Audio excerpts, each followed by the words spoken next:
இப்போ மைத்ரி மூவிஸ் நான் சொல்கிறேனே, அவங்க அந்த குட் பேட் அக்லியே எடுத்துகிட்டு 40 கோடி ரூபா நஷ்டம். அஜித்தை வச்சு படம் பண்ணுறதுக்கு ப்ரொடியூசர் தயாராகவே இல்லை, அஜித்துக்கு பிஸ்னஸே இல்லை அப்படிங்கிற ஒரு சுச்சுவேஷன் இருக்குது, அப்படிங்கிற ஒரு டாக் இருக்குது. அஜித் வந்து பேசிக்காக அஜித்துக்கும் விஜய்க்கும் கண்டென்ட் நல்லா இருக்கணுன்ற அவசியம். அவங்களுக்குன்னு ஒரு ரசிகர்கள் இருக்காங்க, அவங்க அதை ரசித்து பார்க்குறாங்கன்னு சொல்லும்போது அது பொட்டன்ஷியாலிட்டி இருக்குது. தியேட்டருக்குள்ள இங்கே நல்லா போச்சே தவிர பிஸ்னஸ் வைஸை பார்க்கும்போது அஜித்துக்கு என்னன்னு சொன்னால், அவருக்கு ஒரு வருஷம் முன்னாடியே விஜய் வந்துட்டார். அப்போ ஸோ அவர் விஜய் என்ன வாங்குறாரு சம்பளம்னு சொல்லி பார்த்துட்டு விடாமுயற்சி பண்ண பிறகு படம் இல்லை, அவர் கார் ரேஸில் இன்ட்ரெஸ்டாக அது அவருடைய பேஷனு, நீ எடுத்துட்டு போகலாம். ஆனால் அப்போ நீ சினிமா வந்து என்ன நினைக்கிற, அவன் ஏங்கிட்டு கடுக்கிறான், அவ்வளவும் கடிச்சு வந்து இவர் தான் வந்து சினிமாவை பெருசாக எனக்கு தெரிஞ்சு மதிக்கிறது கிடையாது.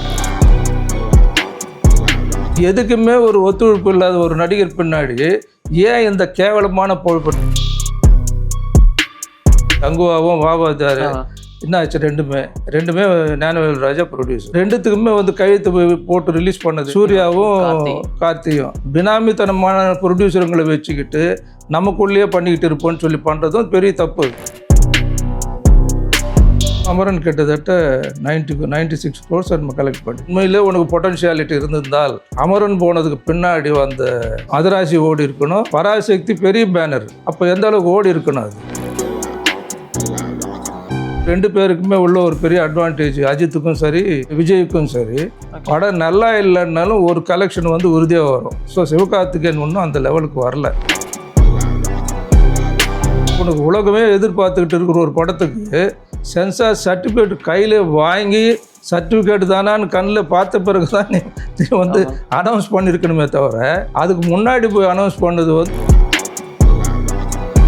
தமிழ் ப்ரொடியூசர்ஸ் அப்படிங்கிறது கொஞ்சம் கம்மியாகிட்டாங்கன்னு ஃபீல் பண்ணுறீங்களா சார்? ஏன்னா இப்போ அதர் லாங்குவேஜ்ல இருந்து மைத்ரி மூவி மேக்கர்ஸாக இருக்கலாம், ஒம்பாலை பிஎம்ஸாக இருக்கலாம், ஸோ அவங்களாம் இப்போ உள்ள என்ட்ரி கொடுக்க ஆரம்பிச்சிட்டாங்க. ஸோ இது எப்படி பார்க்குறீங்க நீங்கள்? பெரிய ப்ரொடியூசர்ஸ் அப்படின்னு பார்க்கும்போது அவங்க வேறு ஸ்டேட்லேருந்து தான் உள்ள வராங்க. ஆமாம், இன்வெஸ்ட்மெண்ட்டு அவங்களுக்கு என்னடான்னா அவங்க மார்க்கெட் அங்கே இருக்கிறது வந்து தமிழ்நாடு, என்டையர் சவுத்தில் பார்த்தா தமிழ்நாடு தான். இப்போ தமிழ்நாடு இல்லை, ஆந்திரா ஆகிடுச்சு. ஓகே. ஸோ அங்கே என்னன்னா அங்கே இருக்கிற இதுக்கு இங்கே ட்ரை பண்ணலாமே, இந்த ஆர்டிஸ்ட் மார்க்கெட் இருக்குன்னு நினச்சி வராங்க. ஆனால் உள்ளே வந்த பிறகு தான் அவங்களுக்கு தெரியுது டிஸ்ட்ரிபியூஷன் லெவலில் பிரச்சனைக்கு இருக்குது. இங்கே தேட்டருக்கு போனாலும் பணம் ஏன் வரமாட்டேங்குது ரிலீஸ் பண்ணுறவங்க. அதே நேரத்தில் அவுட்ரைட்டாக சேல் பண்ணாலும் கடைசி நேரத்தில் அந்த அவுட்ரைட் சேல் அக்ரிமெண்ட்டில் போட்டிருக்கிற தொகை நமக்கு வந்து ஆனர் பண்ணுறாங்களா, இதெல்லாம் வந்து அனுபவத்தில் அவங்க ஒரு படம் எடுத்த பிறகு தான் தெரியும். இப்போ மைத்ரி மூவிஸ் நான் சொல்கிறேனே, அவங்க அந்த குட் பேட் அக்லியே எடுத்துகிட்டு 40 கோடி ரூபா நஷ்டம். இது மக்களுக்கு தெரியாது, இப்போ எங்கள் மாதிரி துறையில் இருக்கிறவங்களுக்கு தெரியாது. ஏன்னா குட் பேட் அக்லி சக்ஸஸ் ஆன படம் அப்படிங்கிற மாதிரி தான். ஆமாம், ஏன்னா அஜித் வந்து ஒரு பொட்டன்ஷியல் உள்ள ஒரு ஹீரோ. இங்கே இருக்கிறவங்களுக்கெல்லாம் படம் நல்லா தான் போச்சுங்க, கண்டென்ட் நல்லா இருக்கா இல்லையான்றதை பற்றி தேவை கிடையாது. அஜித்துக்கும் விஜய்க்கும் கண்டென்ட் நல்லா இருக்கணுன்ற அவசியம். அவங்களுக்குன்னு ஒரு ரசிகர்கள் இருக்காங்க, அவங்க அதை ரசித்து பார்க்குறாங்கன்னு சொல்லும்போது அது பொட்டன்ஷியாலிட்டி இருக்குது. தியேட்டருக்குள்ள இங்கே நல்லா போச்சே தவிர பிஸ்னஸ் வைஸை பார்க்கும்போது காஸ்ட் ஆஃப் ப்ரொடக்ஷன் மற்ற ஏரியாக்கள் வந்து சரியாக பிஸ்னஸ் இல்லாததுனால அவங்களுக்கு 40 கோடி ரூபாய் லாஸு. ஸோ இப்போ நீங்கள் அஜித் பற்றி பேசும்போது, இப்போ அஜித்தை வச்சு படம் பண்ணுறதுக்கு ப்ரொடியூசர் சரியாக வரது இல்லை, தயாராகவே இல்லை, அஜித்துக்கு பிஸ்னஸே இல்லை அப்படிங்கிற ஒரு சுச்சுவேஷன் இருக்குது, அப்படிங்கிற ஒரு டாக் இருக்குது. ரஜினிகிட்ட படம் பண்ணுறதுக்குமே டைரக்டர்ஸ் வந்து யோசிக்கிறாங்க அப்படிங்கிற மாதிரிமே சொல்கிறாங்க சார். இந்த மாதிரி பெரிய ஹீரோஸுக்குமே இந்த மாதிரியான லேக் வரதுக்கு காரணம் என்ன? பெரிய ஹீரோஸ் லேக் இல்லை, ரஜினி சார் விட்டுருங்க, அவருடைய இதுவே தனி ஸ்டைல் அவருக்கு. ஓகே. பட் அஜித் வந்து பேசிக்காக நல்ல மனுஷன், அதாவது நிறைய உதவிகள் செய்கிறாரு பர்சனலாக, அது பர்சனல் விஷயம். ஆனால் சினிமா மேலே அவருக்கு என்னடான்னா, அவரு நினைக்கிற சினிமா, அவரு நினைக்கிற ப்ரொடியூசர்ஸு, அவரு நினைக்கிற டெக்னீஷியன்ஸ் எல்லாம் இங்கே நம்ம தமிழ்நாட்டில் அவருக்கு அந்த அளவுக்கு இல்லைன்னு நினைக்கிறார். சினிமாவில் நடிக்கிறதே ஒரு தண்டனையாக நினைக்கிறார் ஆரம்பத்துலேருந்து. ஏன்னா முதல் படம் அமராவதி வந்து நான் தான் டிஸ்ட்ரிபியூட்டரு, அதுக்கு ப்ரொடியூசர் வந்து சோழா பொண்ணுறாங்கன்னு சொல்லி அவர் தான் அறிமுகப்படுத்தினார். அந்த படத்தை பார்த்து நான் தான் ஏரியா வாங்கினேன், ஆனால் படம் வந்து ஓடலை. அதுக்கப்புறம் அப்போவே நான் சொன்னேன், அவருக்கு படம் ஓடலைன்னாலும் நிச்சயம் அஜித் வந்து எதிர்காலத்தில் ஒரு பெரிய நடிகராக வருவாருங்க அப்படின்னு சொல்லி அதே மாதிரி வந்தார். அதுக்கப்புறம் அடுத்த படம் அவரால் அவரை வச்சு பண்ண முடியல, இவரும் கால் ஷீட்டு கொடுக்கல. அஜித்துக்கு என்னன்னு சொன்னால், அவருடைய ட்ராவலே எப்படி போயிட்டு இருக்குன்னு சொன்னால், அவருக்கு ஒரு வருஷம் முன்னாடியே விஜய் வந்துட்டார். அப்போ 92லேயே ஒரு 93ல் வராருன்னு நினைக்கிறேன். ஸோ அவர் பேஸ் பண்ணி அவர் சம்பளத்தை நிர்ணயம் பண்ணுறது, அவர் பிஸ்னஸ் வச்சு நிர்ணயம் பண்ணல. ஓகே. விஜய் என்ன வாங்குறாரு சம்பளம்னு சொல்லி பார்த்துட்டு அதில் ஒரு பர்சன்டேஜ் தான் இவர் வந்து அப்படியே எழுத்திட்டே வந்தார். இப்போ அவர் வந்து உச்சிக்கு போயிட்டார். இவருக்கு என்ன ஆகி போச்சுன்னு சொன்னால் இப்போ சமீபத்தில் எடுத்துக்கிட்டீங்கன்னு சொன்னால் அந்த விடாமுயற்சி அது எதிர்பார்த்த அளவுக்கு அந்த படம் ஓடலை. அது யார் காரணம் வந்து என்னடான்னா அந்த டைரக்டர் என்ன சொல்கிறாரு, நான் ஒரு நல்ல கதையை சொல்லியிருந்தேன், ஆனால் அந்த நல்ல கதையை வந்து அவர் வந்து அது அற்புதமாக வந்திருக்கும் அந்த படம் பண்ணியிருந்தா. அது நமக்கு தெரியாது, வந்தால் தான் தெரிஞ்சிருக்கும். ஆனால் அஜித் ஒரு கதை சஜஸ்ட் பண்ணார், ஒரு இங்கிலீஷ் படத்தை பேஸ் பண்ணி இது நீ வந்து ஒர்க் பண்ணிட்டு விடாமுயற்சி பண்ணாரு. கடைசியில் என்ன ஆச்சு, அது வீண் முயற்சியாக போச்சு. எல்லாருக்குமே எடுத்த கம்பெனிக்கும் லாஸ் ஆச்சு, டைரக்டருக்கும் கெட்ட பேர், நடிகருக்கும் என்னடன்னா அவர் படம் இந்த மாதிரி ஆயிடுச்சுன்றது ஒரு. ஆனால் இருந்தாலும் அவர் ரசிகர்கள் இருக்காங்க. ஆனால் அதுக்கு தகுந்த மாதிரி இன்றைக்கி மார்க்கெட் நிலவரம் ஓடிடியில் ஒரு வரம்பு இருக்குது, இவ்வளோன்னு போயிட்டு இருக்கு இல்லையா. இப்போ அவங்க வந்து இருக்கிறதுல எனக்கு தெரிஞ்சு இந்த ஓடிடி ஆளுங்க வந்து தான் வந்து இண்டஸ்ட்ரி கெடுத்ததே வந்து ஓடிடி தான். ஏன்னா வந்தது ரொம்ப சந்தோஷம். யார் இன்வெஸ்ட்மெண்ட்டோடு வந்தால் கூட நம்ம வரவேற்கணும். தொழிலுக்கு வந்தாங்கன்னா இது வந்து ஒரு கேம்லிங் மாதிரி. ஸோ அவங்க வராங்கன்னு சொன்னோம்னா உள்ளே வராங்கன்னு சொன்னால் யாராக இருந்தாலும் அது வரவேற்று அவங்களுக்கு என்னென்ன நல்ல விஷயங்கள். ஆனால் அவங்க யாரும் இண்டஸ்ட்ரி கலந்து பேசாமல் பல கோடிகள் வந்து தாறுமாறாக வந்து இன்வெஸ்ட் பண்ணிட்டாங்க. இந்த படத்துக்கு ஒரு 1000 ரூபா கொடுக்கணுன்ற படத்துக்கு 1 லட்ச ரூபான்ற மாதிரி ஒரு ரேட்டு அப்ராக்சிமேட்டாக சொல்கிறேன். பல கோடிகள் 100 150 கோடி அந்த ரேஞ்சுக்கெல்லாம் வந்து போயிட்டாங்க எடுத்த உடனே. அதுவே புத்திசாலித்தனமாக என்ன பண்ணியிருக்குன்னு ஸ்டாண்டர்டு பார்த்துட்டு ஒரு அட்வான்ஸ், இந்த ரஜினி சாரா இவ்வளோ அட்வான்ஸ் கொடுக்குறோம், விஜய் சாரா இவ்வளோ அட்வான்ஸ் கொடுக்குறோம், அஜித் சாரா இவ்வளோ கொடுக்குறோம், கமல் சாரா அவருக்கு ஒன்றும் ஸ்டாண்டர்ட். ஏன்னா ரெஃபரன்ஸ் ஆல்ரெடி இருக்குது. நீங்கள் வந்து புதுசாக இங்கே வந்து கண்டுபிடிக்க வேண்டிய அவசியம் கிடையாது. நீங்கள் ஒன்றும் தாமஸ் ஆல்வா எடிசனும் கிடையாது. ஸோ ஈஸியாக இந்த ரெஃபரன்ஸ் எல்லாம் எடுத்து பார்த்துட்டு இத்தனை கோடி பண்ணியிருக்கேன்னு சொன்னால் ஓடிடியில் பண்ணால் ஆவரேஜாக எவ்வளோ வியூவர்ஸ் பார்த்தாங்கன்னா எவ்வளோ கலெக்ட் பண்ணணும். அதில் என்ன பண்ணியிருக்கணும்னா ஒரு அட்வான்ஸ் வாங்கிட்டு இத்தனை கோடி அட்வான்ஸ் கொடுங்க, பேலன்ஸ் வந்து ஓவர்ஃப்ளோ, அதாவது என்னென்ன அதுக்கு மேலே வருதோ உனக்கு 50%, எனக்கு 50%, இப்படின்னு பண்ணியிருந்தால் இத்தனை கோடி வீணாக இருக்காது. அது மட்டும் இல்லை, இன்றைக்கி சின்ன படங்கள் எதுவுமே வந்து வாங்குறது கிடையாது. நீங்கள் டோட்டலாக அவாய்ட் பண்ணிட்டாங்க, எந்த படத்தையும் வாங்குறது இல்லை, சின்ன படத்தை வாங்குறது இல்லைன்னு சொல்லி. இதனால் என்னாச்சு, இண்டஸ்ட்ரிக்கு தானே பாதிப்பு. அப்போ எப்படி வந்து உனக்கு புதுசாக ஒருத்தன் ஒரு ஹீரோ உருவாகி நாளைக்கு எப்படி அவன் சூப்பர் ஸ்டார் ஆவான்? ஒரு சூப்பர் ஸ்டாராக இருந்த ரஜினி சாரும் ஆரம்பத்தில் அவரும் ஒரு புது நடிகர் தானே. ஸோ அவர் புது நடிகர் வந்து சூப்பர் ஸ்டார் ஆனதுக்கு வந்து மற்றவங்கெல்லாம் சேர்ந்து தானே உருவாக்குறாங்க. ஸோ அப்படிப்பட்ட ஒரு விஷயத்தை வந்து அவங்க அனலைஸ் பண்ணி அங்கே வெளிநாட்டில் அமெரிக்காவிலேருந்தோ லண்டன்லேருந்தோ வந்துட்டால் நீங்கள் உங்களுக்கு தொழில் தெரியுமா, இப்போ வந்து புத்திசாலி ஆகிட்டான்ற மாதிரி. இப்போ என்ன சொல்கிறாங்க, படத்துக்கு வந்து நாங்கள் இவ்வளோ தான் அமௌண்ட்டு கொடுப்போம், இல்லைன்னா பேப்பர் வியூ, அதாவது ஒரு வியூக்கு வந்து எவ்வளோ ரூபா கொடுப்போம், வியூ அந்த சிஸ்டத்தை இப்போ கொண்டு வர்றாங்க. அது முதல்ல நீங்கள் அனலைஸ் பண்ணியிருந்தால் இண்டஸ்ட்ரி இந்த கொலாப்ஸ் ஆகாது. இப்போ ஒரு சம்பளத்தை அதிகம் கொடுத்துட்டோம், இப்போ அது குறைக்கணுன்னா ரொம்ப கஷ்டம். அவங்களுக்கும் வந்து ஆர்டிஸ்ட்டுக்கு என்னென்னா நம்ம மார்க்கெட்டு குறைஞ்சி போச்சுன்னு அண்டர் எஸ்டிமேட் பண்ணுவாங்களோ, நம்மளை கேவலமாக நினைப்பாங்களான்னு சொல்லி வெளியே சொல்லாமா. அதனால் சமீபத்தில் இப்போது அஜித்துக்கு ஒரு இன்சிடெண்ட் என்ன நடந்தது, அந்த படம் பண்ண பிறகு விடாமுயற்சி பண்ண பிறகு படம் இல்லை, அவர் கார் ரேஸில் இன்ட்ரெஸ்டாக அது அவருடைய பேஷனு, நீ இருந்துட்டு போகலாம். ஆனால் அப்போ நீ சினிமா வந்து என்ன நினைக்கிற, இங்கே சம்பாதிக்க வேண்டியது அங்கே செலவு பண்ணணுன்னு நினைக்கிற, தாராளமாக அது கூட பண்ணு. அதுக்கு என்ன இன்றைக்கி மார்க்கெட் சூழ்நிலை எப்படி போயிட்டு இருக்குன்னாவது தெரிஞ்சுக்கிட்டு இது வெளியில் தெரியாமல் சட்டு புட்டுன்னு யாருக்கும் தெரியாமல் ஏதோ ஒரு இது டீல் பேசிட்டு முடிச்சுட்டு படம் ஆரம்பித்து நெக்ஸ்ட் போயிருக்கணும். இப்போ கேப் ஆகிடுச்சு. இப்போ நீங்களே வந்து என்ன கேள்வி கேட்குறீங்கல்ல, உங்களுக்கு கேள்வி கேட்கணும் இன்னும் எதுக்கு தோணுச்சு. ஸோ இந்த மாதிரி சினிமா இருக்குது, அதனால் நீங்கள் கேள்வி கேட்குறீங்க. ஆனால் நடந்த விஷயத்த நான் கேள்விப்பட்டேன். என்ன நடந்ததுன்னா, துபாயில் ஒரு ஃப்ரெண்டு ஒருத்தர் கிடச்சிருக்காரு. அவர் நல்ல மல்டி மில்லியனர். அங்கே அவர் என்ன பண்ணியிருக்காரு, அஜித் மேலே இருந்த ஒரு மோகத்தில் யாராக இருந்தாலும் விரும்புவாங்க இல்லையா. ஸோ ஒன்று வச்சு படம் எடுக்கலான்னு நினச்சிருக்கார். 2 பேரும் கொஞ்சம் 1 மாதம் 2 மாதம் அப்படி பழகியிருக்காங்க. அதுக்கப்புறம் முடிவு பண்ணிட்டாங்க படம் எடுக்கலான்னு. அவர் ஒரு சம்பளம் கேட்டிருக்காரு, 160 கோடியோ 170 கோடியோ தெரியல. அதுக்கு அவர் ஓகேன்னு சொல்லியிருக்காரு. ஓகேன்னு சொல்லிவிட்டு நான் படம் பண்ணுறேன்னு சொன்னோடனே ஒரு பட்ஜெட்டெல்லாம் என்னென்ன பண்ணலான்னு சொல்லும்போது எல்லாத்தையும் கேட்டுட்டு எல்லாம் விவரம் கேட்டுட்டு கடைசியில் ஒன்று நீ 160 இல்லை 170 இல்லை இன்னும் 10 கோடி வேணுமானா கூட அதிகம் தரேன். ஆனால் ஒரே ஒரு கண்டிஷனு, நீயும் நானும் 50-50 பார்ட்னர்ஷிப் பண்ணணும். இது ஓகேன்னு சொன்னால் நாளைக்கே நான் ஆரம்பிக்கிறேன்னு சொல்லிட்டு அவர் கொஞ்சம் யோசனை பண்ணிட்டு என்ன சொல்லிட்டு இருக்கார், இல்லை அந்த டேர்ம்ஸ் எல்லாம் சரி வராதுன்ட்டு இருக்கு. ஸோ அப்போ நீங்கள் ரிஸ்க் எடுக்கிறது தயார் இல்லை. ஆனால் இன்வெஸ்ட் பண்ணுறவன் அவனும் கொஞ்சம் சிந்திப்பான் இல்லையா, கொஞ்சம் புத்திசாலியாக இருந்ததுனால தான் கேட்டான். என்ன கேட்டால், இந்த மாதிரி ஒரு நடிகர் வந்து உங்களுக்கு கண்ட்ரோலில் இல்லை, அவர் ஒரு பூஜைக்கு வர மாட்டார், ஒரு ஃபங்க்ஷன் ஆடியோ ஃபங்க்ஷனுக்கு வர மாட்டார், ஒரு இன்டர்வியூ கொடுக்க மாட்டார், படத்தை ப்ரொமோட் பண்ணுறதுக்காக தனியாக ஒன்றும் கொடுக்க வேண்டியதில்லை. ஸோ எதுக்குமே ஒரு ஒத்துழைப்பு இல்லாத ஒரு நடிகர் பின்னாடி ஏன் இந்த கேவலமான பொழப்பு? நான் ப்ரொடியூசர்ஸ் தான் திட்டுறேன். கொஞ்சமாவது உங்களுக்கு சுயமரியாதை இருக்க வேண்டாம். இப்படி தான் வாழணும்னு ஒன்று இருக்குது, இப்படி தான் சம்பாதிக்கணும்னு ஒரு வரம்பு இருக்குது. அதெல்லாம் விட்டுட்டு இவ்வளோ கீழ்த்தரமாக போயிட்டு நீங்கள் ஏன் தொழில் பண்ணுறீங்க? நான் அஜித் மட்டும் சொல்லலை, எந்த நடிகராக இருந்தாலும் சரி.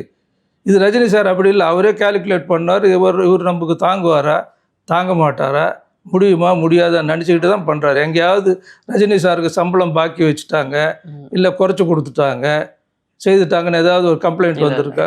இது வரல. இல்லைன்னா தெரிஞ்சுக்கிட்டான்னா அவரே ஒரு கணக்கு போட்டு பிகினிங்லேருந்து அதை அவாய்ட் பண்ணிடுவார். அப்படி பார்க்கும்போது அஜித் சாருக்கு இப்போ பிஸ்னஸ் இல்லை, இதுக்கப்புறம் படம் வர்றது கஷ்டம் அப்படிங்கிற மாதிரி தான் தெரியுது. வராதன்னு இல்லை, இப்போ கூட அவர் கொஞ்சம் இறங்கி வந்தாருன்னா 100 பேர் வந்து நிற்பாங்க.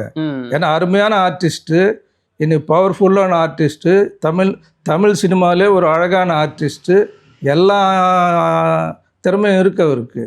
அவர் கொஞ்சம் இங்கே என்ன நடந்துக்கிட்டு இருக்கு இந்த உலகத்தில், தமிழ் உலகத்தில் என்ன நடக்குது, தமிழ் சினிமா உலகத்தில் என்ன நடக்குதுன்னு கொஞ்சம் புரிஞ்சுக்கிட்டு கொஞ்சம் திறந்து பார்த்தாருன்னு சொன்னால், ஐ ஓப்பன் பண்ணாருன்னா அவருக்கு எல்லா விஷயம் தெரியும். அதுக்கப்புறம் ஏன்னா காரணம் அவருக்கு அதில் இல்லை, கார் ரேஸில் இருக்குது, மற்ற அதில் இன்ட்ரெஸ்டாக இப்போன்னு இல்லை. அவர் சினிமாவுக்கு வந்ததுலேருந்து அதில் தான் இன்ட்ரெஸ்ட் அவருக்கு. பைக் ரேஸு, கார் ரேஸு, இதில் தான் இந்த ஃப்ளைட்டு ஓட்டுறது போகிறதெல்லாம்.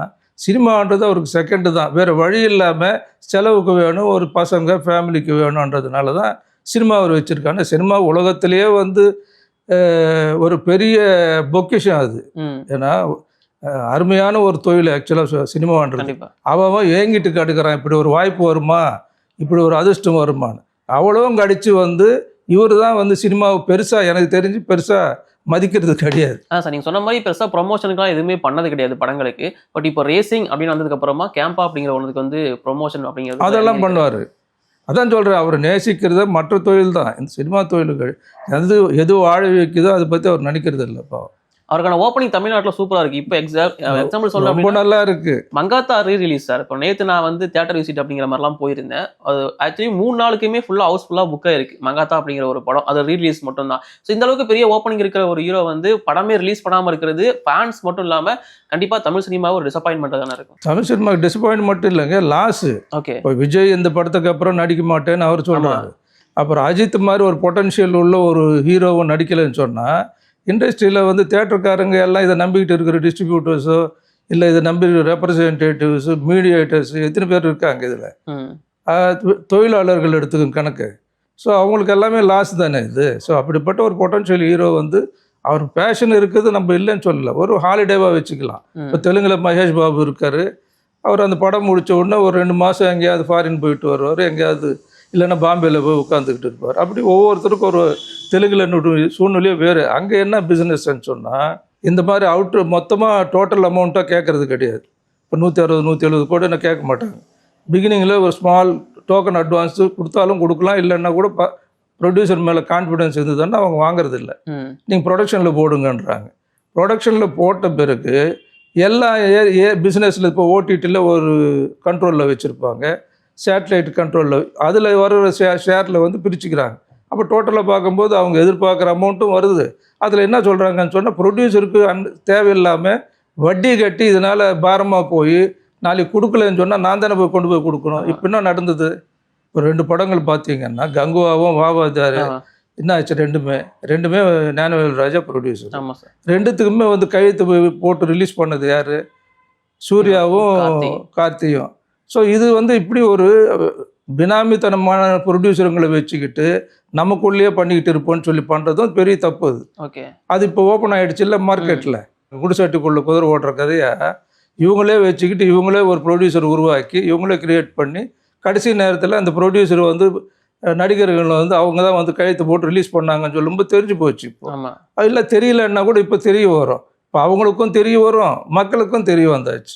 அண்ட் இப்போ நீங்க சொன்ன மாதிரி அஜித் ஒரு பக்கம் ரேசிங் போயிட்டாரு, விஜய் வந்து பாத்தீங்கன்னா அரசியல் பக்கம் போயிட்டாரு, ரஜினியுமே ஆல்மோஸ்ட் ரிட்டையர் ஆக போறேன் அப்படிங்கிற டாக் வந்துருச்சு, கமல் படம் பெருசா பண்றதில்ல. இப்போ தமிழ் சினிமாவை காப்பாற்றணும் இல்லை தமிழ் சினிமாவுக்கு அடுத்து பிசினஸ் கொடுக்கணும் அப்படின்னா எந்த ஹீரோவை நீங்க நினைக்கிறீங்க சார் அடுத்த ஜென்ரேஷன்? தமிழ் சினிமாவை யாரும் காப்பாற்ற வேண்டிய அவசியம் இல்லை. அவங்கவுங்க மார்க்கெட் அவங்க காப்பாற்றிக்கிட்ட பெரிய விஷயம். உதாரணத்துக்கு சிவகார்த்திகேயன் எடுத்துக்கோங்க. ஓகே. ஸோ அமரன் வந்து நல்லா போச்சு. ஸோ அமரன் கிட்டத்தட்ட 96 crores நம்ம கலெக்ட் பண்ணிச்சு. தமிழ்நாட்டு தியேட்டர்கள் மட்டும் சொல்கிறேன். ஏன்னா ஓவராலாக சில பேர் ஒரு ஃபிகர் சொல்லுவாங்க. ஏன்னா நமக்கு தெரிஞ்சது இந்த பக்கா ஃபிகர் வந்து தெரிஞ்ச ஃபிகர். இப்போ ஓவர்சீஸில் என்ன இது கமல் ப்ரொடக்ஷன்ஸ் தான் இந்த படம் அவங்க பண்ணாங்க. ஸோ அவருக்கு ஒரு மார்க்கெட் இருந்தது இல்லையா. ஸோ நெக்ஸ்ட்டு உண்மையில் ஹீரோவுக்கு அந்த பொட்டன்ஷியாலிட்டி இருந்திருந்தால் அங்கே தான் நம்ம ஜட்ஜ் போ. அதான் ரஜினி சார்கிட்ட இருக்கிற ஒரு புத்திசாலித்தனம். கமல் சாரும் அதுதான். கமல் சாருக்கும் தெரியும். அவர் வந்து என்ன பண்ணுவாருன்னா இந்த படம் வந்து ஒரு எக்ஸ்பெரிமெண்ட்டாக பண்ணுவோம், ஆனால் வெரைட்டி பண்ணுவார். ரஜினி சார் மாதிரி ஸ்டீரியோவாக கமர்ஷியலாக சேஃபாக பண்ணணும்னு நினைக்க மாட்டார். அவர் வந்து ரிஸ்க் எடுப்பார், அந்த ரிஸ்கில் ஜெயிக்கணும்னு நினைப்பார். அது இன்றைக்கி இல்லைனாலும் ஹிஸ்ட்ரியில் நாளைக்கு வந்து பேசப்படும். ஃப்யூச்சரில் இத்தனை வெரைட்டி பண்ணியிருக்காரா, அதிசயமாக இருக்கும் பார்க்குற மக்களுக்கு வந்து இப்படி இல்லாமல் ஒரு நடிகர் இருந்தாருன்றது. ஸோ அவர் தான் அவருடைய டேஸ்ட்டே வேறு டேஸ்ட்டு. ஸோ அதனால் அவருடைய படங்கள் வந்து சில பேனர் அவர் சொந்த பேனர்லேயே பண்ணிக்குவார். சில படம் ஓடாதான்னு நினச்சாலும் டிஸ்ட்ரிபியூஷன் கொடுப்பாரு. டிஸ்ட்ரிபியூஷன்னா கமிஷன் பேசிஸ். ஓகே. அது ஓடலைன்னு சொன்னால் இமிடியேட்டாக அந்த கம்பெனிலேருந்து அவர் எல்லாருக்கும் ரிட்டர்ன் பண்ணுவார், ரீஃபண்ட் பண்ணுவார். யாருக்கும் இது வரலும் ராஜ்கமலில் வந்து பேலன்ஸ்ன்றது இண்டஸ்ட்ரியில் கிடையவே கிடையாது. பர்ஃபெக்டாக இருப்பார். இதில் ரஜினிஷன்னா சேஃபாக இருக்கணும். அவரோட நல்ல குணம் என்னென்னா நடிக்கிற நடிகருக்கும் ஏதோ சம்பளம் வரணும், வாங்குகிற டிஸ்ட்ரிபியூட்டருக்கும் ஒரு மார்ஜின் இருக்கணும், எடுக்கிற ப்ரொடியூசருக்கும் ஒரு ப்ராஃபிட் கிடைக்கணும், பார்க்குற ஆடியன்ஸுக்கும் திருப்தியாக இருக்கணும். ஈவன் கேன்டீன் நடத்துகிறவனுக்கு கூட லாஸ் வரக்கூடாது. ஏன்னா கேன்டீன்லேயும் ஹவுஸ்ஃபுல்லாகவும் நினச்சிட்டு கண்டதை வாங்கி வச்சுட்டு ஆடியன்ஸ் வாங்கலைன்னாலும் அதுவும் லாஸ் தானே. அந்த மாதிரி அவர் எல்லா சைட்லேயுமே சிந்திச்சு படம் பண்ணி தான் அதனால தான் அவர் சேஃபாக போயிட்டு இருக்கார். பட் அந்த சேஃப் பண்ணுறது அந்த ஒரு ஸ்டேஜ் வரல தான் போவோம். அதுக்கப்புறம் ஸ்டேல் ஆகிடும். அதுவும் சார் எஸ்கேவோட பிஸ்னஸ் பற்றி பேசியிருந்தீங்க. இப்போ எஸ்கே அதுதான் அந்த அமரன் படத்துக்கு அப்புறம் மதராசி ஒரு படம் வந்தது. ஸோ அது என்ன நினச்சாங்கன்னு சொன்னால் அமரன் ரேஞ்சுக்குன்னு சொல்லும்போது நியாயமாக 96 crores மேலே பண்ணியிருக்கிற படத்துக்கு பொட்டன்ஷியாலிட்டின்னு ஒன்று இருந்ததுன்னா சிவகார்த்திகேயனுக்கு வந்து ஆவரேஜாக ஒரு 60 கோடியாவது கலெக்ட் பண்ணிருக்கணும் படம் சுமாராக இருந்தால் கூட. பட் அந்த படம் என்ன பண்ணிச்சு உங்களுக்கு, அவங்க 24-25 தான் பண்ணியிருக்கு. செலவெல்லாம் போச்சுன்னா இன்னும் கம்மியாகும் அதனுடைய கலெக்ஷனு. அப்புறம் பராசக்தி பிரம்மாண்டமான 3 ஆர்டிஸ்ட் போட்டு இப்போ பராசக்தி பண்ணாங்க. பராசக்தியும் டோட்டலாக நீங்கள் பார்த்தீங்கன்னா கலெக்ஷன் அவங்க 100 கோடி டிவியில் எல்லாம், அதாவது உலகம் முழுவதும் இனி விற்க போகிறது விற்றுது. இப்போ சன் டிவியில் இப்போ அவங்க டிவியில் அவங்க ரிலீஸ் பண்ணுறாங்கன்னு சொன்னால் கலைஞர் டிவியில் எவ்வளோ கலெக்ட் அவங்களே வாங்கி வச்சுக்கிட்டாங்க, அவங்களே பண்ணிக்கிட்டாங்க. அதனுடைய ஃபிகர் வந்து வெளியில் வராது. ஸோ மொத்தத்தில் அது வந்து ஏன்னா அந்த மரியாதை காப்பாற்றுறதுக்காக அந்த நியூஸ் வருதே தவிர அது கரெக்டாக நியூஸ் இல்லை. ஏன்னா இதெல்லாம் வச்சுட்டு தான் என்னென்னா அடுத்த ப்ரொடியூசருங்க பாருங்கள் நீங்கள் 100 கோடி கலெக்ட் பண்ணிச்சுன்னு சொன்னால் அவங்களும் பாவம் என்ன சம்பளம் பேசுறது அப்போ. ஓகே. ஸோ இந்த கன்ஃபியூஷனுங்கெல்லாம் இனிமேல் போக போக என்ன ஆகிடும்னு சொன்னால் இப்போ சம்பளன்றது இல்லாமல் இனிமேல் ஷேரிங்கில் வருவாங்க ஆர்டிஸ்டெல்லாம். ஷேர் பண்ணிக்கிட்டு ஓகே ஓடிடியில் ஒரு ஷேர் கொடுங்க, இல்லை வந்தால் இவ்வளோ ஷேர் கொடுங்க. ஒரு அட்வான்ஸ் வந்து சப்போஸ் உதாரணத்துக்கு 50 கோடி வாங்குறாருன்னு வச்சுங்க சிவகார்த்திகேயன். இனிமேல் என்ன கேட்பாருன்னா இல்லை சார் ஒரு 15 கோடி கையில் கொடுங்க, அதுக்கு மேலே வர்றதில் இதுன்னு போச்சுன்னா ஷேர் பண்ணி அது வந்தால் கொடுங்கன்ற மாதிரி தான் வர முடியும். இல்லைன்னா கஷ்டம். ஏன்னா இனிமேல் மார்க்கெட் அந்த ரேட்டுக்கெல்லாம் வருவாங்களான்ட்டு சொல்ல முடியாது. ஏன்னா உன்னுடைய மார்க்கெட்டு வந்து உண்மையிலே உனக்கு பொட்டன்ஷியாலிட்டி இருந்திருந்தால் அமரன் போனதுக்கு பின்னாடி அந்த மதராசி ஓடி இருக்கணும். இல்லை பராசக்தி பெரிய பேனர். ஏன்னா அவங்க வந்து பேனரும் ரிலீஸ் பண்ணதும் ரெட் ஜாயிண்ட் ரிலீஸ் பண்ணாங்க. அப்போ எந்த அளவுக்கு ஓடி இருக்கணும் அது. இத்தனைக்கும் உங்களுக்கு என்ன உங்களுக்கு பிளெஸிங் அண்ட் டிஸ்கைஸ் வந்து ஜனநாயகன் ஏதோ ஒரு காரணத்தால் வந்து தள்ளி போச்சு. வந்திருந்தால் நிலைமை என்ன, 3வது நாளே வந்து want of audience show cancel ஆகியிருந்திருக்கும். அந்த அளவுக்கு டிசாஸ்டர் ஆகியிருந்திருக்கும். ஸோ இதுதான் உன்னுடைய பொட்டன்ஷியாலிட்டி உள்ளது. ஸோ மார்க்கெட் அதனால் வந்து ஃப்ளாப் ஆகிறதும் ஹிட் ஆகிறதும் சினிமாவில் சகஜம். ஆனால் நம்ம எங்கே நிற்கிறோம் அதில்ன்றது பார்த்தா தான் அதுதான் எங்கே இவங்க 2 பேருக்குமே உள்ள ஒரு பெரிய அட்வான்டேஜ். அஜித்துக்கும் சரி விஜய்க்கும் சரி படம் நல்லா இல்லைன்னாலும் ஒரு கலெக்ஷன் வந்து உறுதியாக வரும். ஓகே. ஸோ அவங்க அந்த அந்த அந்த ஸ்டார்டமில் வந்து நிற்கிறாங்க. ஸோ சிவகார்த்திகேயன் ஒன்றும் அந்த லெவலுக்கு வரல. இப்போ ஜனநாயகன் பத்தி நீங்க சொல்லியிருந்தீங்க, அது எப்போ ரிலீஸ் ஆக போகுது அப்படிங்கிறதுக்கான அப்டேட் எதுவுமே இல்லை. சென்சார் இஷ்யூ பத்தி என்ன நினைக்கிறீங்க? பராசக்திக்குமே இந்த இஷ்யூ அப்படிங்கிறது இருந்துருந்துச்சு. இல்லைங்க, அந்த காலத்துல இருந்து ஆக்சுவலாக வந்து இந்த படத்துக்கு வந்து இஷ்யூ வந்து வேற இஷ்யூ. ஓகே. ஆனால் இந்த மாதிரி பிரச்சனைகள் வந்து அந்த காலத்துலேருந்து இருக்குது. இப்போ குற்றப்பத்திரிகைன்னு சொல்லி ஆர்கே செல்லுமன் எடுத்தார், ராஜீவ்காந்தி. அதுவும் வந்து டோட்டலாக பேன் ஆகி 20 வருஷத்துக்கு அப்புறம் தான் ரிலீஸ் ஆச்சு. ஓகே. ஸோ இங்கே என்ன எதனால் இஷ்யூ ஆகிடுச்சுன்னா, இது பராசக்தி வந்து ரெட் ஜெயிண்ட்டில் ரிலீஸ் பண்ணுறாங்க. Red giant connected producer. Okay. ஓகேங்களா. அப்புறம் பொலிட்டிக்கலில் அவர் வந்து நிற்கிறார், விஜய் நிற்கிறாருன்னு சொன்னாலும் யார் எதிர்த்து சொல்கிறாரு? ஆளுங்கட்சி எதிர்த்து அவர் நிற்கிறார். ஸோ இதெல்லாம் கனெக்ட் பண்ணி பார்க்கும்போது ஒருவேளை இவங்க ஏதாவது பண்ணியிருப்பாங்களோன்னு. ஸோ இவங்களுக்கும் அதுக்கும் சம்பந்தம் இருக்குன்னு அப்படி பண்ண வேண்டிய அவசியம் கிடையாது. ஸோ அப்படி பண்ணியிருந்தா கூட இப்போ அப்படி நினச்சோம்னா, இப்போ ஜனநாயகனே ரிலீஸ் ஆகிருந்ததுன்னு வச்சுக்கிங்க, ஜனநாயகன் ரிலீஸ் ஆனதுனால தான் பராசக்தி இந்த அளவுக்கு ஓடலை அப்படின்னு சொல்லிக்கிறதுக்கு ஒரு வாய்ப்பு இருந்திருக்கும். இப்போ ஜனநாயகன் ரிலீஸ் ஆகாததுனால என்ன காரணத்தை சொல்லுவீங்க நீங்கள்? பொங்கல் இந்த டேட்டில் வந்த கிட்டத்தட்ட 11 நாள் லீவு. படத்தை விட இந்த லீவுனாலே வந்து உங்களுக்கு வந்து பெரிய ரெவென்யூ வந்திருக்கணும். ஸோ அதையும் வந்து போயிடுச்சு இல்லையா. ஸோ அதனால் அவங்க செய்தாங்க, இவங்க செய்தாங்க, இவங்க செய்தாங்கன்னா அதெல்லாம் காரணங்களே கிடையாது. அது ஏதோ தற்செயலாக நடந்திருக்கு. ஆனால் ஒரு தப்பு அவங்க பண்ணது என்னென்னா, எனக்கு தெரிஞ்சு டேட்டு வந்து இவ்வளோ ஒரு எந்த சூழ்நிலையுமே வந்து டேட்டு வந்து அட்வான்ஸாக வந்து அனௌன்ஸ் பண்ணக்கூடாது. ஓகே. அது சில பேர் கண்டுக்க மாட்டாங்க. சில படங்களுக்கு, சின்ன படங்களுக்கு கொடுத்தா சரி, உனக்கு உலகமே எதிர்பார்த்துக்கிட்டு இருக்கிற ஒரு படத்துக்கு சென்சார் சர்டிஃபிகேட் கையில் வாங்கி சர்டிஃபிகேட் தானான்னு கண்ணில் பார்த்த பிறகு தான் நீ வந்து அனௌன்ஸ் பண்ணியிருக்கணுமே தவிர, அதுக்கு முன்னாடி போய் அனௌன்ஸ் பண்ணது வந்து தப்பான ஒரு விஷயம். அதுதான் மெயின் ரீசன். ஏன்னா இப்போ பல படங்கள் சார் டேட் அனௌன்ஸ் பண்ணிட்டு, ரிலீஸ் டேட் அனௌன்ஸ் பண்ணிட்டு தானே நம்ம ஷூட்டே ஸ்டார்ட் பண்ணுறாங்க. நிறைய படங்கள் அப்படி தானே இப்போ ஆரம்பிக்கிறாங்க. இல்லை, அது வேறங்க. அது பிளான் பண்ணி அதே மாதிரி சென்சாரம் பண்ணி ரெடி பண்ணி வச்சுக்கிறாங்க. ஓகே. அதுக்கப்புறம் இல்லைன்னு சொன்னால் தள்ளி போடுறாங்க டேட்டை. அதனால் அவங்க சொல்கிறதுனால அப்படின்னு கிடையாது. அது அனௌன்ஸ் பண்ணுறதுக்காக எல்லாத்தையும் பக்கா பண்ணி ரிலீஸ் பண்ணுறாங்க. அப்படி பிரச்சனை இருந்ததுன்னு சொன்னோமா, டேட்டை வந்து இது அப்படி இல்லையே, கைக்கே வரல, இவ்வளோ டென்ஷன் இருக்குன்னு சொல்லும்போது இந்த நேரத்தில் நீங்கள் வந்து டேட் அனௌன்ஸ் பண்ணலாமா? அது பெரிய தப்பு இல்லை அது. ஓகே. அப்போ இவ்வளோ புத்திசாலிகள் இருந்துக்கிட்டு எப்படி அந்த தப்பு பண்ணுவாங்க? அது பண்ணது தப்பு தான். அது அந்த ஒரு பாயிண்டில் தான் நான் சொல்கிறேன் அது தப்புன்னு சொல்லி. மற்றதெல்லாம் ஏன் இப்போ இது பண்ணணும், ரிவைஸ்டு கமிட்டி, அதெல்லாம் சாதாரணமான விஷயங்கள். அது ஏற்கனவே நடந்திருக்கு, பல படங்களுக்கு நடந்திருக்கு. தமிழ் சினிமாவுக்கு புதுசு இல்லை, புதுசு கிடையாது.